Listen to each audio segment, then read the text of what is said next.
Haya, kwa sasa tunaanza rasmi patanisho, na yule ambaye ningependa tumpatanisha na ametuma ujumbe hapa, anasema jambo patanisho, mimi ni Tony Baraza ambaye ana miaka 34 na anasema ningependa kupatanishwa na bibi yangu anaitwa Purity ambaye ana miaka 28 na anasema tumekuwa kwa ndoa for 3 years na tuko na watoto wawili.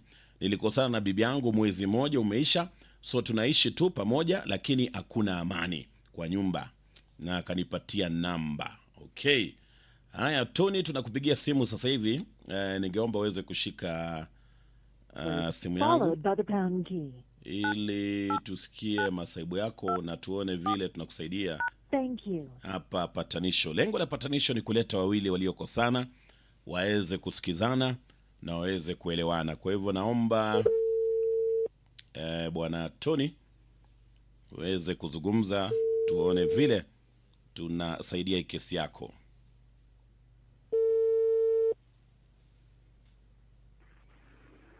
Hello Tony. Hello. Habari gani? Mzuri sana. Uko mahali unaweza ongea kwa sauti eh? Naomba weke simu karibu na mdomo ili tukusikie vizuri eh? Niko mahali naongea tu. Haya, hebu tuambie nini imetokea kati yako na Purity? Nini imetokea kati yako na Purity? Ni vile tu tunakaa pamoja lakini maelewano bado si mazuri. Mnakaa pamoja lakini hamuelewani. Shida imetokea wapi? Nikitoka kazi tu, nikifika kwa nyumba naenda kuoga na kuja tu amenuna. Hivyo tu sasa namkuta ameshika simu yangu na amenyamaza. Naongea sasa nashindwanga ni nini mbaya. Na umemkalisha chini kumuuliza nini mbaya? Hata nikimuuliza aongei bwana. Aongei, yeye ananyamaza tu. Ni mtu yani ni mtu aongeangi, sijui kama unaelewa watu kama hao. Nikishaenda kazi ndio ananitumia message tu yao. Anakutumia message? Ya makasiriko. Kivipi ndugu yangu? Unajua nataka uongee. Wewe unajua wewe ndio utatusaidia kuona vile tunakusaidia. Ananitumia akiniambia, unaona mimi sio mwanamke. Hivyo tu sasa unanichukulia tu mimi ni mjinga. Hivyo sasa nashindwa kuelewa. Labda tu nimeweka namba muulize kama itakuwaje, kama yeye mwenyewe sema chite kwa.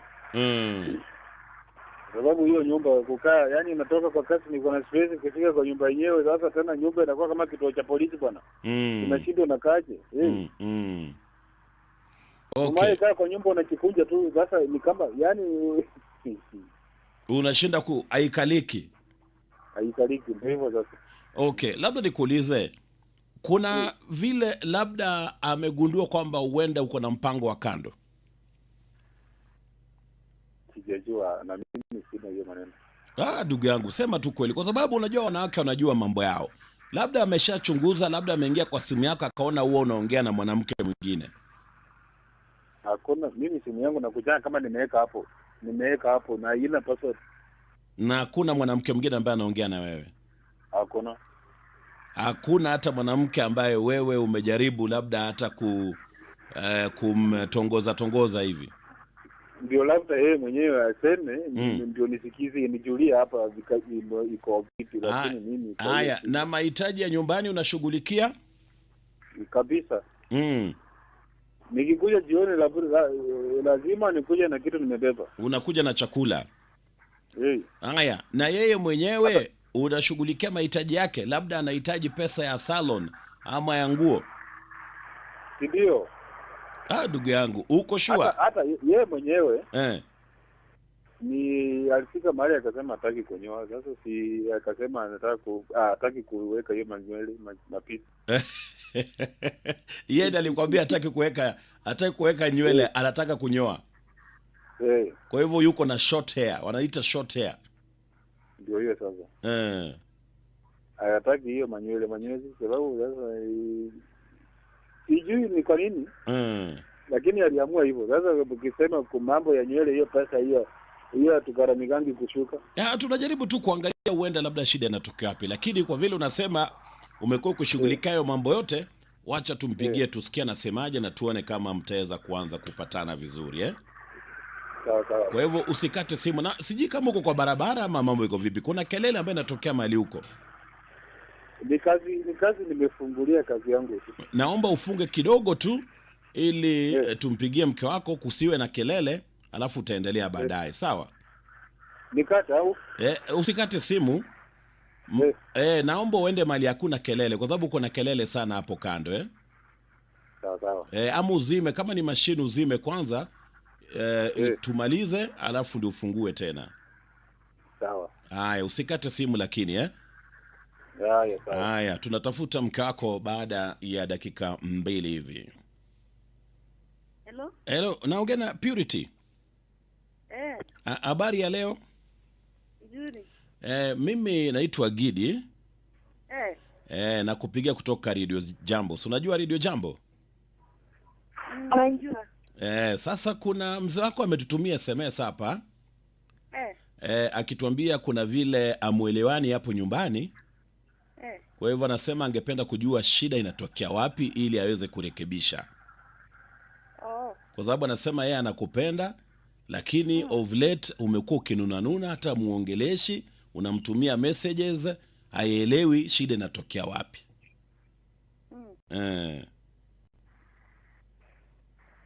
Shida inatokea wapi Purity? Shida yake ni kuenda job. Alafu jioni anakuja tuna namba kwa simu. Wasichana. Wasichana anakuja jioni, anaanza kuchat na wasichana. Uligundua ama uliona ama ulijua namna gani?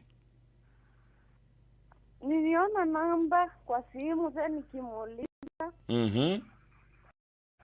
Kosa.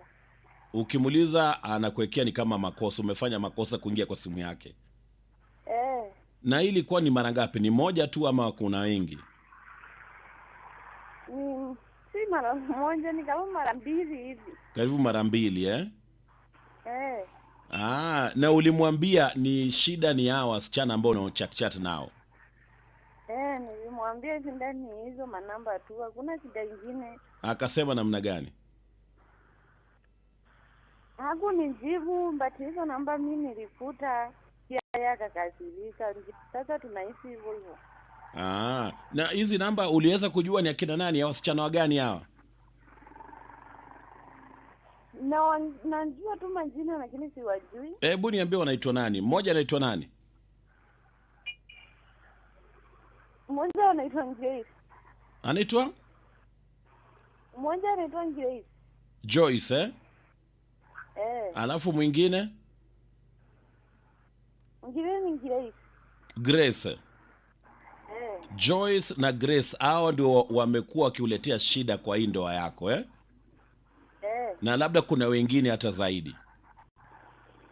Maybe, sijui. Okay. Na huyu bwana Tony anatuambia ati ajui kwa nini umekasirika. Na umeshamwambia ni hao wasichana una chat nao ndio wananikasirisha. Sikundanganya, anajua. Yuko hapa kwa line. Wewe bwana Tony. Tony. Mbona umenyamaza sasa ndugu yangu? Nasikia. Sasa wewe uko na Joyce, uko na Grace, mimi nimekuuliza kama uko na mipango za kando, unaniambia eti hakuna kitu kama hiyo. Na kumbe mke wako ashagundua kwamba hao wanawake una chat nao ndio wanakuletea shida kwa ndoa yako. So umeniuliza hao ni nani? Hao tunafanya nao kazi. Grace na Joyce. Mnafanya nao kazi hapo mwalimu, mnafanya kazi? Hata yeye amai kuja hapa akaona ni kamuonyesha. Na huo hataki niongee na wao na tunafanya kazi mali moja. Huwa mna chat mambo gani? Unajua inategemea, hata kama mnafanya kazi pamoja, inategemea mnaongea mambo gani? Ni mambo tu, kazi inaendaje hivyo, la siku nisitaenda huko na muulize kazi inaendaje, hivyo tu. Ukifika nyumbani jioni ndugu yangu unafaa kuwa umerelax. Mambo ya kazi umeweka kando kidogo. Mke wako ukae karibu na yeye. Sasa wewe umefika nyumbani bado unataka kuongea na Grace na Joyce. Na mke wako anajua. Unajua mke wako ni mjanja. Hawa wake wetu wa wajanja sana. Sidhani kama ni mambo ya kazi. Hebu niambie Purity. Yes. Uliona wanachat mambo gani? Si jioni mimi nilimpata tu akiongea kusati, sijawahi mpata akisati. Akikaribia na mimi hawezi chati. Lakini nilimpatanga tu akiongea, nikamuuliza akaanza kunikasirikia. Akakukasirikia. Haya bwana Tony, mkake yuko hapo tayari, ashakwambia ni nini nafanya amekasirika. Ongea naye kwa sababu ulikuwa unataka kujua ni kwa nini amenunanuna pale nyumbani. Ashakwambia. Kwa hivyo ungependa kumwambia nini?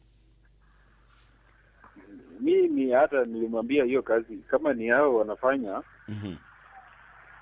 Nilimwambia Tony, ongea na mke wako kwa sababu nimeleta mke wako hewani. Muongeleshe, mwambie kile ulikuwa unataka kumwambia. Mimi nilifungua kazi, niliachana na hiyo kazi ya kina Kiresi, hiyo niliwacha. Bwana Tony, ongelesha Purity kama mke wako. Purity ni hivi na hivi na hivi. Purity. Yes. Nimekwambia niliacha hiyo kazi. Sasa situfanye tu niko na kazi yangu. Situfanye tu tuichi mzuri niongeleshe sababu siendi hiyo kazi. Ama kwa maneno mengine uniambie tu sababu hiyo kazi niliacha. Hiyo maneno. Hakuna maneno ingine, ni hivyo tu. Sasa mbona usikae chini tu na utulie kwa nyumba? Wewe unacheka na watu, nikikuja umenyamaza. Unacheka na watu, nikikuja umenyamaza. Sasa hiyo ni tunaishi aje? Hebu sema sema tu nimepata nikicheka na nani. Sasa mimi nikienda kazi najua unacheka, si majirani unaongea na wao tu. Useme saa hii, useme mimi ulinipata na nani kwa simu? Kwa namba yangu ulipata nani kwa simu? Mimi nasema unaongeanga na majirani. Sijasema na watu wengine, nasema wa majirani. Okay, Bwana Tony. Unapiga story mzuri, mimi nikisaingia kwa nyumba hiyo inakuwa tu Bwana Tony. Nikiongea hiyo nyumba nitapigwa. Yaani nakaa na uoga tu. Wewe Tony. Yes. Unajua mimi ningekuwa ni wewe ningefanya namna gani? Ningeongea na mke wako hivi Ningemwambia Purity, pole sana, umekuwa ukihisi kwamba labda nina mipango za kando, lakini hao ambao umekuwa kiwashuku ni watu ambao unafanya nao kazi na mambo inaisha. Sasa wewe unaanza kusomea tena mke wako jamani. Na wewe ndio umeleta patanisho. Unaona simu yake imepotea tena. Wacha nimtafute. Wacha nimtafute Tony simu yake imepotea. Ili tumalize hii kesi vizuri. Yeye ndiye ameleta patanisho, anataka kuomba mke wake msamaha, lakini tena naona tena amemgeuzia. Lazima tumalize hii kesi vizuri kwa sababu Tony ako na kesi ya kujibu hapa. Kwa hivyo naomba Tony rejea tena kwa sababu simu yako imekatika.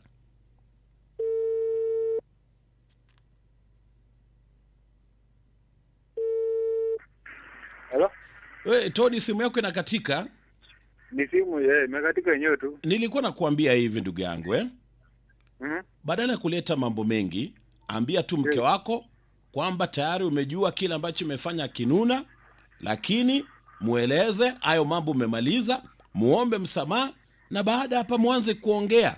Usilete maneno mengine nyingi tena Bwana Tony. Sawa. Kwa hivyo nakupatia nafasi nyingine tena. Ongea na mke wako. Tafadhali. Sawa. Hello Purity. Yes. Unajua sasa mimi niliacha hiyo kazi. Nilijua sasa mimi sikujua kama ni yeye anaweza kita, lakini wakati nilianza kushuku mwenyewe nikaachana nayo. Sasa hii niko na kazi yangu na nafanya, nikuje kwa nyumba tukae na amani. Naomba unisamehe, tuishi mzuri na amani. Sawa? Sitarudia mambo kama hiyo. Hivyo ndio naomba msamaha Bwana Tony. Nimekusamea. Ni sawa, nimekusamea. Hakuna shida ingine. Na mbona nikikuja na mzigo huwezi nichukua hiyo mzigo mpaka mimi mwenyewe nihangaike mali ya kuweka. Utaniongelesha nikikuja jioni. Vile nilikuwa nimekasirika sababu ya hiyo, na ni pole pia kwa hiyo makosa. Amen. Ndio hivyo tena. Kwa hivyo Purity, wewe pia Asante sana. wewe pia umeomba msamaha kwa vile umekuwa ukimnyamazia Nimemwomba msamaha, anisamee, ni pole, sitamkosea hivyo tena. Kwa hivyo baada ya hii simu akija nyumbani akiwa na mzigo, utamsaidia kuondoa mzigo na mtaanza kumwongeleshana kama kawaida. Mwambie hata nitaisukulia kwa gate. Hata utamchukulia kwa gate. Umesikia Tony? Unaona uzuri wa kufungua roho. Wewe ulikuwa umefunga roho yako sana. Umefungua roho, ukaomba msamaha, ona Purity sasa pia amefurahi. Nimemsikia. Haya, mwambie maneno ya mwisho, maneno matamu ya mwisho tukimalizia patanisho. Mimi nakupenda sana na sitaki tukosane tena mara nyingine. Umesikia? Nakupenda sana sana. Yaani nakupenda kama sijui nini. Hakuna kitu napenda hii dunia kama wewe. Amen. Siwezi taka tukosane tena. Umesikia? Ndio maana niliacha kazi nifungue yangu na pesa niko nayo kidogo ili tukae na amani. Okay, ni sawa. Haya, Purity, mwambie maneno ya mwisho tukimalizia patanisho. Wewe pia mwambie maneno ya mwisho. Haya, mume wangu. Ninakupenda. Hakikuwa na maneno ingine, ni hiyo tu. Mimi nakupenda tu kama mume wangu. Sawa sawa. Asante. Amen. Haya, Tony, umeridhika? Nimeridhika kabisa. Uachane na hiyo mambo ya kuongea na wanawake ukiwa na mke wako pale nyumbani tafadhali, Hiyo kazi niliachana nayo. Niko na yangu, hakuna mtu tunaongea naye. Haya, ufike nyumbani mapema kwa sababu mkako leo anatayarisha chakula tamu sana, Haya. Ama vipi Purity? Hata natangia tu kufika saa 11. Basi, saa 11 ndio tufika nyumbani. Leo mambo mazuri pale nyumbani. Yaani mchemshie maji. Mchemshie maji mapema. Asanteni sana na muwe na siku njema.